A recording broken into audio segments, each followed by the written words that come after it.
नमस्कार विद्यार्थियों, स्वागत है आप सभी का हमारे आपके YouTube channel new Prince education classes में। अभी तक हमारे 12वीं क्लास के 7 वीडियो हो चुकी है चैप्टर फर्स्ट की। आज हमारी सेकंड लास्ट पार्ट है 8वां। 9वें पार्ट के अंदर आपका ये चैप्टर कंप्लीट हो जाएगा विद न्यूमेरिकल।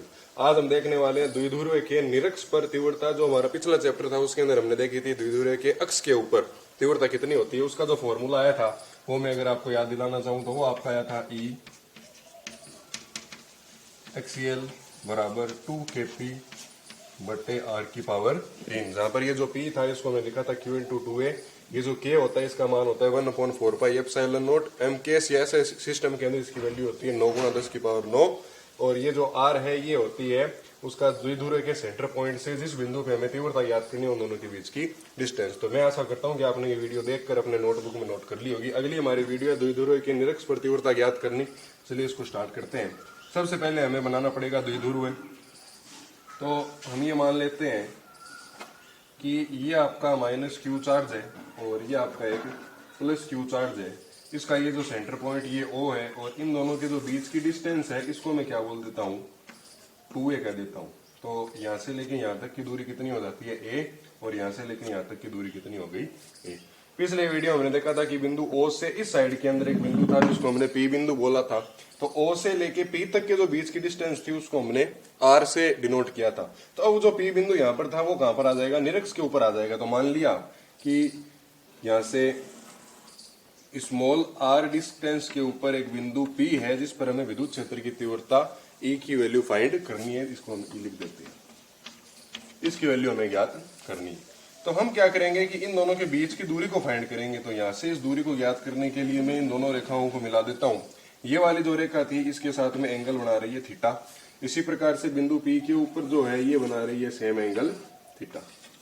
अब हम क्या करें कि इन दोनों के जो बीच की डिस्टेंस इसको ज्ञात करें। आप ये देख रहे हैं कि जब ये परपेंडिकुलर या नॉर्मल हम यहाँ से खींचते हैं समकोण त्रिभुज बन जाता है। देखिए इस डायरेक्शन के अंदर ये वाली दूरी A है, ये वाली दूरी R है। तो आप इसको सिंपली कैलकुलेट कर सकते हैं। देखिए किस प्रकार से कि ये आपका कर्ण है। तो जो कर्ण का स्क्वायर होगा इसको मैं नाम दे देता हूँ A पॉइंट, इसको मैं नाम दे देता हूँ B पॉइंट। जितनी वैल्यू इसकी आएगी उतनी की उतनी वैल्यू इस वाले भुजा की आनी है, क्योंकि ये भी R है, इस त्रिभुज के अंदर भी काउंट हो रही है। ये A है तो ये भी A है, तो हम ये एक वैल्यू निकाल लेंगे। सिमिलरली दूसरी वैल्यू इसके बराबर हो जाएगी। तो देखिए त्रिभुज APO से हमारी जो पाइथागोरस प्रमेय है उसको अप्लाई करना है। जो कर्ण का स्क्वायर है इसको हम क्या लिख देंगे AP स्क्वायर बराबर कितना हो जाएगा R स्क्वायर प्लस का A स्क्वायर। तो इसको मैंने लिख दिया R स्क्वायर प्लस का A स्क्वायर। ये हमारी आ जाती है इक्वेशन नंबर फर्स्ट। और सिमिलरली ये वाली जो कंडीशन होगी जिसको आप क्या बोल रहे हैं BP स्क्वायर, ये कितना हो जाएगा R स्क्वायर प्लस का A स्क्वायर। इसको दे दिया समीकरण नंबर 2, जो कि दोनों आपस के अंदर बराबर। अब देखिए मेन बात ये है कि ये जो थीटा कोण है ये दोनों के दोनों कोण अनिश्चित हैं। और आपने क्लास 11th के अंदर ये सीखा है कि जब अनिश्चित कोण होते हैं तो हम इनके जो कंपोनेंट है उनको घटकों के अंदर विभाजित करते हैं। तो मान लिया इसके कारण जो तीव्रता उत्पन्न हो रही है उसको मैं E1 कह देता हूँ। -Q आवेश के कारण जो तीव्रता उत्पन्न होगी P पर उसको मैंने कह दिया E1। और इसी प्रकार जो +Q आवेश है इसके कारण जो तीव्रता उत्पन्न होगी उसको मैंने क्या कह दिया E2। तो ये अनिश्चित कोण के ऊपर है E1 और E2, इसलिए हम इसको बिंदु P के ऊपर क्या करेंगे घटकों में विभाजित करेंगे। तो जो लंबवत घटक होते हैं ये क्या आ जाएंगे E1 साइन थीटा, और ये वाला जो नीचे वाला घटक होगा ये आपका कितना आ जाएगा E2 साइन थीटा। और इसी प्रकार अगर मैं इनको क्षैतिज के अंदर डिवाइड करता हूं तो देखिए इधर तो आ जाएगा आपका E1 कोस थीटा, और इसी डायरेक्शन के अंदर दूसरा घटक कौन सा आ जाएगा E2 कोस थीटा। अब अगर मैं इस डायग्राम को ध्यान से देखूं तो मेरे को एक निष्कर्ष ये पता चलता है कि E1 साइन थीटा और E2 साइन थीटा दोनों मान के अंदर तो समान है, लेकिन इनकी दिशा एक दूसरे के विपरीत होने के कारण ये एक दूसरे को क्या कर देते हैं कैंसिल आउट कर देते हैं। और ये वाले जो घटक E1 कोस थीटा और E2 कोस थीटा है ये दोनों एक ही डायरेक्शन के अंदर इस कण आपस के अंदर जुड़ जाते हैं। तो जो परिणामी तीव्रता होती है देखिए परिणामी तीव्रता जिसको आप E से लिखेंगे उसका मान कितना हो जाएगा E1 cos theta plus E2 cos theta. पहले वाले डेरिवेशन में क्या आया था E1 प्लस E2 था, लेकिन अब क्यों ये अनिश्चित कोण थीटा के ऊपर होने के कारण जो दो कंपोनेंट है वो आपस के अंदर जुड़ेंगे। तो आपकी वैल्यू क्या आ जाती है E1 cos theta plus value आ जाती है E2 कोस थीटा। दोनों के अंदर कोस थीटा कॉमन है तो इसको मैं क्या लिख सकता हूँ E बराबर, इसको आप मॉड्यूलस से भी रिप्रेजेंट कर सकते हैं इस प्रकार से। तो यहाँ पर आपका आ जाएगा E1 mode plus E2 mode और बाहर आपका क्या पड़ा है, कोस थीटा पड़ा है। अब देखिए हमारे पास तीन वैल्यू निकालनी है, एक तो मुझे E1 का मान चाहिए, एक E2 का मान चाहिए और एक मुझे कोस थीटा का मान चाहिए। ये तीनों वैल्यू में निकाल के जब इस इक्वेशन नंबर 3 के अंदर पुट कर दूंगा तो मेरे जो निरक्ष के ऊपर तीव्रता है वो मुझे ज्ञात हो जाएगी। तो देखिए इसको आप किस प्रकार से कैलकुलेट करेंगे। सबसे पहले मैं E1 कैलकुलेट करता हूं, तो इसमें हम लिखेंगे कि -q आवेश के कारण तीव्रता, जिसको मैं क्या बोलूंगा E1, निम्न प्रकार होगी।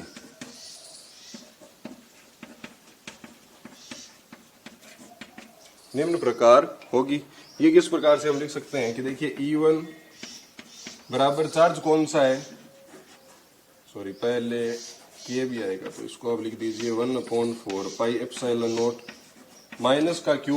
इन दोनों के बीच की डिस्टेंस हमने कितनी ज्ञात की थी, देखिए एपी स्क्वायर, हमें आर स्क्वायर चाहिए ना, तो हमारे पास एपी का स्क्वायर पहले से पड़ा है, उसकी वैल्यू कितनी r square plus a square. तो मैं यहाँ पे या तो आपको पहले लिख के दिखा दूं एक स्टेप, जिसको आप क्या लिखेंगे एपी स्क्वायर, इन दोनों के बीच की डिस्टेंस क्योंकि के क्यू अपॉन आर स्क्वायर होता है और एपी का मान अपने पास कितना है r square plus a square, तो वो वैल्यू हम यहाँ पर पुट कर देंगे 1/4 पाई एप्सिलॉन नॉट माइनस का क्यू, ये हो गया आपका आर स्क्वायर प्लस का ए स्क्वायर, या आप इसको के भी लिख सकते हैं, तो ये हो गया आपका E1 बराबर माइनस का के क्यू, ये वाली पूरी की पूरी टर्म के होती है 9 गुणा 10 की पावर 9 आर स्क्वायर प्लस का ए स्क्वायर, इसको मैं दे दूंगा इक्वेशन नंबर 4। तो हमें क्या मिला, E1 की वैल्यू मिल गई। सिमिलरली हम E2 का मान भी निकाल लेंगे, तो देखिए E2 की जो वैल्यू होगी वो आप किस प्रकार से निकालेंगे, इसी प्रकार E2 कितना हो जाएगा आपके पास, E2 बराबर के, चार्ज आपका कौन सा पड़ा है वहां पर प्लस का क्यू, बीच की डिस्टेंस कितनी है बीपी स्क्वायर, तो ये मैंने लिख दिया बीपी स्क्वायर। अब बीपी स्क्वायर की वैल्यू रख देंगे, E2 बराबर के क्यू, दोनों के बीच की डिस्टेंस कितनी थी r square plus a square का होल स्क्वायर, ये हो गया r square plus a square का होल स्क्वायर। ये आपकी आ जाती है इक्वेशन नंबर 5। अब हमें तीसरी वैल्यू क्या चाहिए, कोस थीटा की वैल्यू चाहिए ना। हम यहाँ पे क्या करेंगे, कोस थीटा का मान निकालेंगे। कोस थीटा आप जानते हैं कि क्या होता है, कोस थीटा बराबर आधार बटे करण हो जाता है। अब देखिए आपके पास इस डायग्राम के अंदर ये वाला त्रिभुज ले लीजिए चाहे ये वाला त्रिभुज ले लीजिए, दोनों सिमिलर लिया, तो इन दोनों के अंदर आधार ए है और कर्ण भी कौन से हैं, एक जैसे। तो आधार की वैल्यू तो आपके पास कितनी हो जाती है, ये वाली में ये त्रिभुज ले रहा हूं तो इसमें आधार ये हो गया और कर्ण कौन सा हो जाएगा ये वाला, तो इसकी वैल्यू आप क्या लिख देंगे r square plus a square की पावर 1/2, क्योंकि हमारे पास जो वैल्यू थी यहाँ पर देखिए ये एपी स्क्वायर की वैल्यू है और हमें चाहिए एपी की, कारण एपी होगा स्क्वायर नहीं होगा, तो ये वाली पावर यहाँ पे जाके 1/2 बन जाएगी। ये मैंने वैल्यू यहाँ पर रख दी, ये आपकी इक्वेशन नंबर हो जाती है 6। अब हम क्या करेंगे, ये सारी की सारी वैल्यू इक्वेशन नंबर 3 के अंदर पुट करेंगे, तो इसके लिए मेरे को एक बार डायग्राम यहाँ से मिटाना होगा। हाँ तो देखिए ये हमारी अभी इक्वेशन थी, ये मैंने पूरा क्लियर कर दिया है और अब बीच बीच के अंदर इसको नोट करते रहिएगा अपने बुक के अंदर। तो देखिए ये हमारी इक्वेशन थी, E बराबर E1 modulus plus E2 modulus बराबर इनटू कोस थीटा। तो ये हमने तीनों वैल्यू अभी फाइंड करी थी। अब हमें ये तीनों की तीनों वैल्यू इसके अंदर पुट करनी है। ध्यान दीजिएगा यहाँ पर E1 का मोड है, तो मैं क्या करूंगा यहाँ से E1 के मॉड्यूलस की वैल्यू निकाल लेता हूँ। E1 का मोड क्या हो जाएगा कि जब मैं इसके ऊपर मॉड्यूलस ऐसे अप्लाई करूंगा तो ये वाले जो नेगेटिव क्वांटिटी थी ये पॉजिटिव होकर बाहर निकलेगी, तो मेरे को क्या मिलेगा k q upon r square plus का ए स्क्वायर। सेम चीज जब आप E2 के ऊपर अप्लाई करेंगे तो E2 के ऊपर कोई चेंज नहीं होगा क्योंकि ये पहले से पॉजिटिव है, कोस थीटा के ऊपर मॉड्यूलस है नहीं। तो हमें क्या करना है कि E1 मॉड्यूलस और अगर आप चाहें तो E2 मॉड्यूलस का भी वैल्यू यहाँ से लिख सकते हैं, ये वाली वैल्यू इसके अंदर पुट करेंगे तो देखिए हमें क्या मिलता है। टोटल E बराबर देखिए आप देख सकते हैं कि k q upon r square plus a square ये वाली वैल्यू और E2 की वैल्यू k q upon r square plus a square ये दोनों आपस के अंदर सेम है, तो ये आपस के अंदर जुड़ के क्या बन जाएगी 2 k q upon r square plus का ए स्क्वायर। और हमें कोस थीटा की जो वैल्यू मिली थी वो आपके पास कितनी है यहाँ पर a upon r square plus a square की पावर 1/2। तो देखिए आपको जब इसको सोल्व करेंगे तो आपको ये मिलेगा 2 के क्यू ए बटे के अंदर ये पावर 1 है, ये पावर 1/2 है, तो कितनी हो जाएगी यहाँ पर r square plus a square की पावर 3/2। चूंकि आप जानते हैं कि जो 2a है वो अल्प होता है द्विध्रुवीय आघूर्ण की परिभाषा से, तो जो a होगा वो खुद भी अल्प होना चाहिए, और जो a स्क्वायर होगा वो तो क्या हो जाना चाहिए, अति अल्प हो जाना चाहिए। ये मैंने पिछली वीडियो में बताया था। तो इसको हम क्या कर देंगे, टेंस टू 0 करके इसको नगण्य मानकर हम छोड़ देते हैं। तो ये हमारी जो वैल्यू थी ये हमें क्या मिलती है, E बराबर 2KQA अपॉन, इसको मैंने जब छोड़ा तो R स्क्वायर बचा, R स्क्वायर इसकी पावर कितनी हो जाती है, 3/2, और जब ये 2 पावर इस 2 से कैंसिल होगी तो हमारे पास यहाँ पर वैल्यू कितनी हो जाएगी, 2KQA अपॉन R की पावर 3। इस 2 से ये 2 वाली वैल्यू कैंसिल हो गई। और आप एक चीज ये और जानते हैं कि जो Q इंटू 2A होता है ये किसको बना देता है, P को बना देता है। तो देखिए Q 2A ये चीजें किसको बना देगी, P को बना देगी। तो हमें E की जो वैल्यू मिलेगी वो कितनी हो जाएगी, KP/R की पावर 3। ये आपके किसके फॉर्मूले को बताता है, निरक्ष के ऊपर जो विद्युत क्षेत्र की तीव्रता उत्पन्न होती है उसके फॉर्मूले को यहाँ पर हमने लिखा है। कल हमने जो फॉर्मूला देखा था, देखिए इसको मैं यहाँ पर लिख देता हूँ, E निरक्ष। अब मैं आपको कुछ सिमिलरिटी बता दूं पहले वाले फॉर्मूले में, आज वाले जो फॉर्मूला उन दोनों के अंदर रिलेशन क्या होगा। तो देखिए कल हमारा जो फॉर्मूला था E x के ऊपर तीव्रता, उसका फॉर्मूला क्या था, 2kp बट्टे r3, मतलब 2 गुना था। और आज हमारा जो फॉर्मूला आया है वो क्या आया है, E निरक्ष बराबर kp बट्टे r की पावर 3। कहने का मतलब क्या है कि यदि इस kp बटे r की पावर 3 की जगह ये वाले जो kp बटे r की पावर 3 है इसकी जगह अगर मैं ये वैल्यू पुट कर दूं तो देखिए मेरे को क्या मिलेगा, जो x के ऊपर तीव्रता होती है वो बराबर होती है 2 गुणे के किसके, जो निरक्ष के ऊपर तीव्रता होती है।